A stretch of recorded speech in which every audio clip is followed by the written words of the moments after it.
নমস্কার, দেখছেন কলকাতা টিভি। আপনাদের সঙ্গে রয়েছে আমি অভিক। শুরু করছি জেলার সারাদিন। নিকাশি নালা পরিষ্কার করতে গিয়ে বিপত্তি। ট্যানারিতে নিকাশি নালায় নেমে কাজ করার সময় ৩ জন শ্রমিকের মৃত্যু। রাসায়নিক ও বজ্রে ভরা ম্যানহোল পরিষ্কার করতে নেমেছিলেন কেএমডি এর ৩ শ্রমিক। ঘটনাস্থলে যান লেদার কমপ্লেক্স থানার পুলিশ। লেদার কমপ্লেক্সের কেমিক্যাল মিশ্রিত বিষাক্ত গ্যাস থেকে মৃত্যু বলেই অভিযোগ শ্রমিকদের। ঘটনাস্থলে যান রাজ্যের পুর ও নগর উন্নয়ন মন্ত্রী ফিরহাদ হাকিম। আপনাদের আরেকবার জানিয়ে রাখবো, নিকাশি নালাতে সেখানে পরিষ্কার করতে গিয়ে বিপত্তির ঘটনা ঘটে, যেখানে ট্যানারিতে নিকাশি নালায় নেমে কাজ করার সময় ৩ জন শ্রমিক তাদের মৃত্যুর ঘটনা ঘটে। রাসায়নিক ও বর্জ্যে ভরা ম্যানহোল পরিষ্কার করতে নেমেছিলেন কেএমডি এর ওই ৩ শ্রমিক।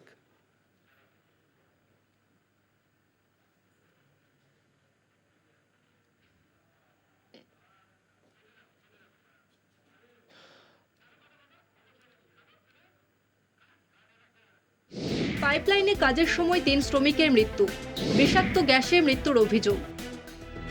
কলকাতার লেদার কমপ্লেক্স থানা এলাকায় ম্যানহোলে তলিয়ে মৃত্যু কেএমডি এর ৩ জন শ্রমিকের। রবিবার সকালে তারা নিকাশি নালায় নেমে কাজ করছিলেন। সেই সময় ৩ জনের মৃত্যু হয় বলে খবর। বিষাক্ত গ্যাসের থেকেই কেএমডি এর ৩ শ্রমিকের মৃত্যু হয়েছে বলে পুলিশের প্রাথমিক অনুমান। পুলিশ দেহ উদ্ধার করে এনআরএস হাসপাতালে নিয়ে যায়। মৃতদের ১০ লক্ষ টাকা করে ক্ষতিপূরণ দেওয়ার কথা ঘোষণা করেছেন পুর ও নগর উন্নয়ন মন্ত্রী ফিরহাদ হাকিম। অত্যন্ত মর্মান্তিক এমন একটা ঘটনা ঘটেছে যেটা ঘটা উচিত ছিল না। কাজটা নতুন যে পাইপলাইনের কাজ যেটা শ্রমিকরা করছিল সেটা ড্রাই পাইপলাইনের কাজ, কিন্তু ম্যানহোলে যখন দিয়েছে এই যে ওপর থেকে ডিসচার্জ করে দিয়েছে রাস্তায়, তার মধ্যে ওটার ভেতরে ঢুকে গিয়ে কেমিক্যাল রিয়াকশন হয়ে কোনো একটা গ্যাস সেটা ওর ভেতরে ঢুকে গেছে। ঢুকে একজন শ্রমিক মারা গেছিল, তাকে বাঁচাতে গিয়ে আরও ৩ জন আরো 2 জন লাফিয়েছে। তার মানে তাকে ওঠা থেকে আরো 2 জন মারা গেছে। মুখ্যমন্ত্রীর নির্দেশ অনুযায়ী তাদের কম্পেনসেশন আমরা দেব। ২৯শে জানুয়ারি কলকাতা, দিল্লি, মুম্বাই, চেন্নাই এবং বেঙ্গালুরুতে শ্রমিকদের দিয়ে ম্যানহোল পরিষ্কার করায় নিষেধাজ্ঞা জারি করে দেশের শীর্ষ আদালত। ম্যানহোল পরিষ্কার করতে গিয়ে মৃত্যু হলে ১০ লক্ষ থেকে ৩০ লক্ষ টাকা পর্যন্ত ক্ষতিপূরণ দেওয়ারও নির্দেশ দেয় সুপ্রিম কোর্ট। তারপরেও কি করে শ্রমিকদের দিয়ে ম্যানহোল পরিষ্কারের কাজ চলছে সেই নিয়ে প্রশ্ন উঠছে। কলকাতা টিভি।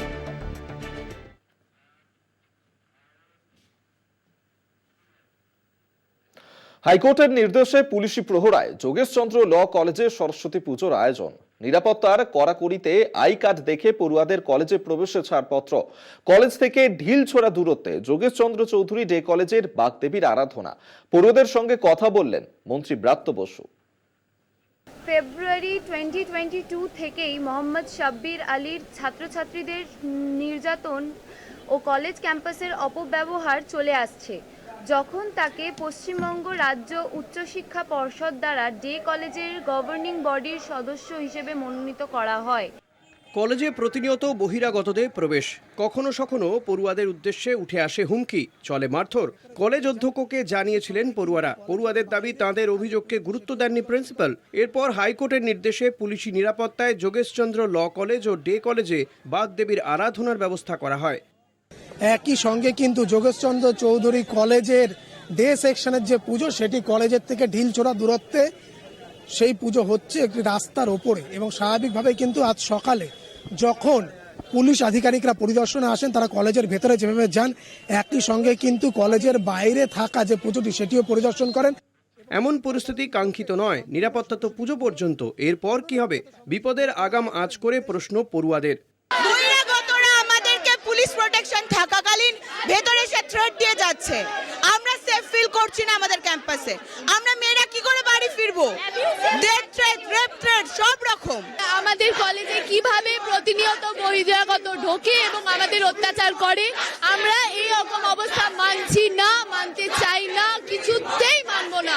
আমরা আমাদের ক্যাম্পাসে সেফ ফিল করতে চাই। রাজ্যের শিক্ষামন্ত্রী ব্রাত্য বসুর কাছে যোগেশচন্দ্র ল কলেজ নিয়ে রিপোর্ট চেয়েছিলেন মুখ্যমন্ত্রী। শিক্ষামন্ত্রী জানিয়েছিলেন সরস্বতী পুজোর দিন তিনি পৌঁছে যাবেন কলেজে। সেই মতো পৌঁছে যান কলেজে।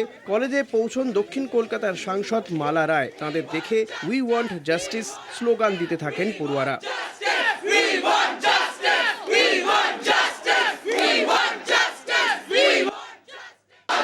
দাবি দেওয়া থাকে প্রিন্সিপালকে জানাক, প্রিন্সিপালের সঙ্গে আমি বসে সলভ করবো। বলতেই পারি, ওরা ওরা তো কথা বলতে চাইছে না, ওরা তো আপনাদের দৃষ্টি আকর্ষণ করতে চাইছে। ভালো করে ওদের ছবিটা দেখান। এর আগে কোনোদিন এরা আমাকে চিঠি দিয়ে জানাননি যে তাদের কোনো বক্তব্য আছে কিনা।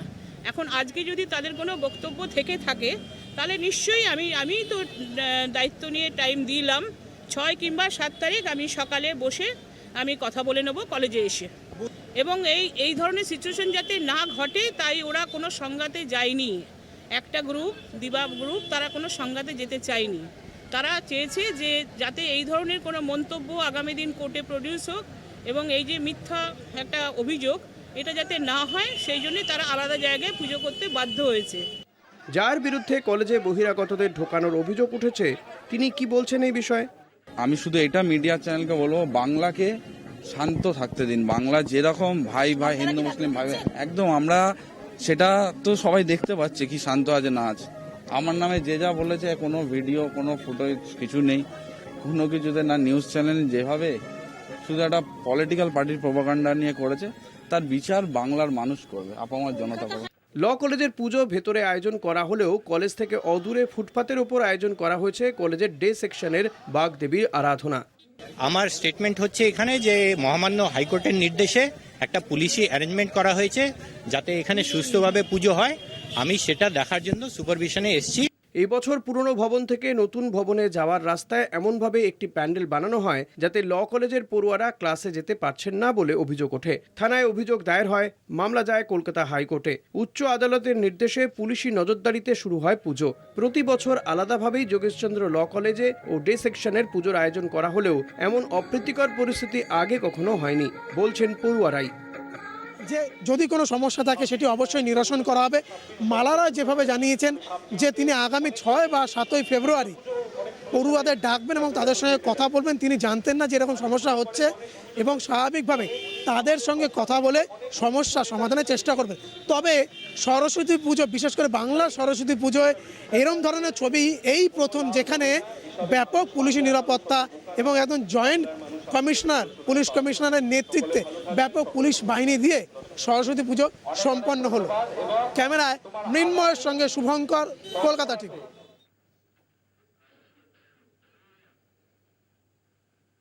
নন্দীগ্রামে শুভেন্দুর রাম মন্দির তৈরির ঘোষণা। নন্দীগ্রামে শুরু শুভেন্দু কুণাল বিতর্ক। রাম মন্দির নয়, তৈরি হোক হাসপাতাল দাবি কুণালের। শাসক বিরোধী দু দলকেই আক্রমণ সিপিএম এর। আমার জায়গা আছে, একটা 2.5 বিঘা জায়গা আছে সোনাচুর। ওই জায়গায় আমরা স্থায়ী রাম মন্দির নির্মাণ করব এবং 6 এপ্রিল রামনবমীর দিন ভিত্তিপ্রস্তর স্থাপন।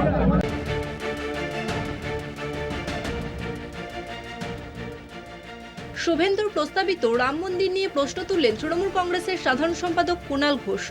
22শে জানুয়ারি রাম মন্দিরের বর্ষপূর্তিতে নন্দীগ্রামের শুভেন্দু অধিকারী ঘোষণা করেছিলেন সোনাচূড়ায় 2.5 বিঘা জমি আছে তার, সেই জমিতে রাম মন্দির গড়ে তোলা হবে।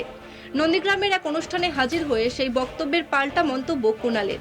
আমি সুফিয়ানদাকে বলবো, বাপ্পাকে বলবো, আমাদের এই যখন আহত হচ্ছে, শহীদরা মারা যাচ্ছে, কত লোক আহত হচ্ছে, তখন আমরা কথা দিয়েছিলাম শহীদদের নামে আমরা হাসপাতাল করে দেব, আমরা কথা দিয়েছিলাম। পাল্টা এর জবাব বিজেপির। গেরুয়া শিবিরের দাবি, মন্দিরের পাশাপাশি ওখানে মানুষের প্রয়োজন মেটানোর জন্য যা যা দরকার সেই সমস্ত কিছুই করা হবে। রাম মন্দির বিষয়টা সোনাচূড়া মানুষের আবেগ একটা আছে, সেই জায়গাটাকে তাকে সেই মর্যাদা দেয়া, সেই সঙ্গে নন্দীগ্রাম মানুষের আবেগকে মর্যাদা দেয়া। নিশ্চিত কেবলমাত্র রাম মন্দির হবে না, এখানে সমস্ত রকম পরিষেবা দেওয়ার জন্য সমস্ত রকম ব্যবস্থাই করা হবে। একই ইস্যুতে শাসক বিরোধী দুদলকে আক্রমণ সিপিএম এর।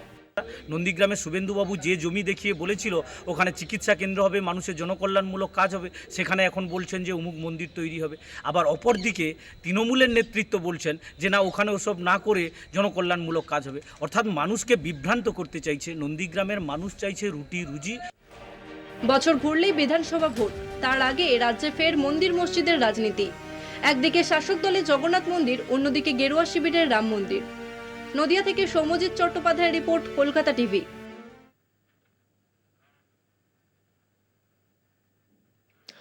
ফেরিঘাটের এক অস্থায়ী কর্মীকে হুমকি দেওয়ার অভিযোগ উঠল তৃণমূল ব্লক সভাপতির বিরুদ্ধে।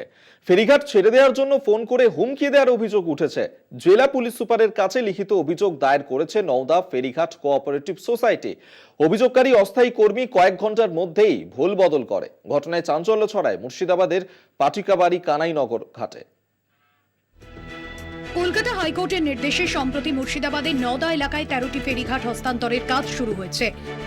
নওদা পঞ্চায়েত সমিতির কাছে ওই ফেরিঘাটগুলি হস্তান্তর করার জন্য ময়দানে নেমেছে ব্লক প্রশাসন। অভিযোগ 11টি ফেরিঘাট মুর্শিদাবাদের অধীনে হলেও নওদার পাটিকাবাড়ি কানাইনগর ঘাট ও কাঞ্চনতলা ফেরিঘাট নদিয়ার অধীনে। সূত্রের খবর, ফেরিঘাট ছেড়ে দেওয়ার জন্য এক অস্থায়ী কর্মীকে ফোন করে হুমকি দেওয়ার অভিযোগ উঠল। ঘটনায় নাম জড়িয়েছে নওদা ব্লক তৃণমূল সভাপতি সফিরুজ্জামান শেখের। পুলিশ সুপারের কাছে লিখিত অভিযোগ দায়ের করা হয়েছে। আতঙ্কিত হয়ে পড়েছেন ফেরিঘাটের কর্মীরা। ওনার নাম হচ্ছে হাসিফুল মণ্ডল। কালকে রাত্রি 10টার দিকে আমাদের নওদার ব্লক সভাপতি সফিউজ্জামান শেখ উনি ওনাকে ফোন করে বলেন যে তুমি তো ওদের সঙ্গে ইন্টারভাই সবসময় থাকো, তা ওদেরকে কালকে বলে দেবে কালকে সকাল থেকে যেন ওরা ঘাটে পারাপার না নাই, ঘাট ফি হবে। উনি বলেন যে আমি যাব কালকে সকালে গিয়ে ঘাট সব ফি করে দেবো। তারপরেও এই কাঞ্চনতলা আর পাটিকাবাড়ি যে ফেরিঘাট দুটো আছে, এ দুটো হচ্ছে এবার নদিয়া জেলা পরিষদের ঘাট।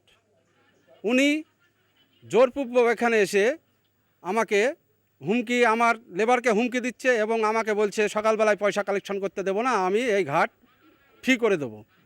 উনি এ কথা বলছেন, তার জন্য আমরা ভীতস্ত সন্ত্রস্ত। অন্যদিকে অভিযোগ সামনে আসতেই হুমকির কথা স্বীকার করেছেন ফেরিঘাটের অস্থায়ী কর্মী হাসিবুল মণ্ডল। দেয়া বলতে গেলে আমাকে বলেছে যে নওদার যে ফেরিঘাটগুলো আছে হাইকোর্ট থেকে রায় দিয়েছে, রায়ে ওরা হেরে গেছে সমিতি। তো কালকে তুমি যেহেতু ঘাটে থাকো, তাহলে ঘাটের লোকজনকে বলে দিও যে ঘাটটা জনগণের জন্য ফ্রি করতে। আমি সেই কথাটা কালকে বলেছি। না, আমার ক্ষেত্রে স্টেট মনে হয়নি যে বলতে বলেছে, এটা জনসাধারণের জন্য, সে হিসাবে সেটুকু বলেছি। শুধু মুখে অভিযোগ করলেই হবে না, হুমকি যদি দিয়ে থাকেন তবে প্রমাণ দিতে হবে, পাল্টা দাবি করেছেন নওদা ব্লক তৃণমূল সভাপতি। হাসিবুল মণ্ডলকে থ্রেট দেওয়া, যদি থ্রেট দিই তাহলে সেটা তো প্রমাণ সাপেক্ষ, শুধু মুখে বললে তো হবে না। আর দেখুন, যেহেতু আমরা ব্লকে নেতৃত্ব দিই, কোনো একটা কিছু হলেই সে দায় আমার দিকেই আসবে, এটা নতুন কোনো ঘটনা নয়। ফেরিঘাটের দখল নিয়ে এবার বিতর্কে তৃণমূল। ব্লক তৃণমূল সভাপতির নামে হুমকির অভিযোগ উঠলেও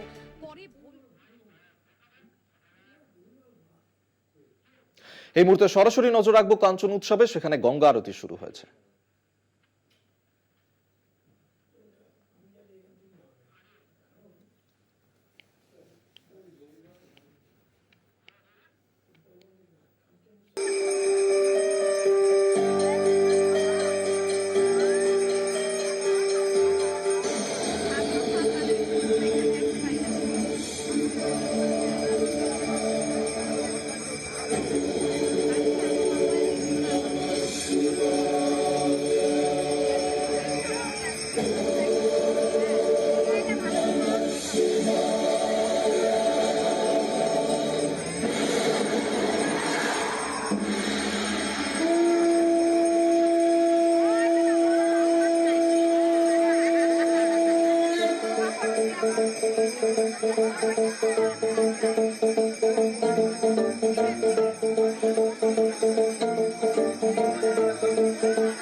জেলার সারাদিন এই পর্যন্তই। দেখতে থাকুন কলকাতা টিভি, রাত দিন 7 দিন।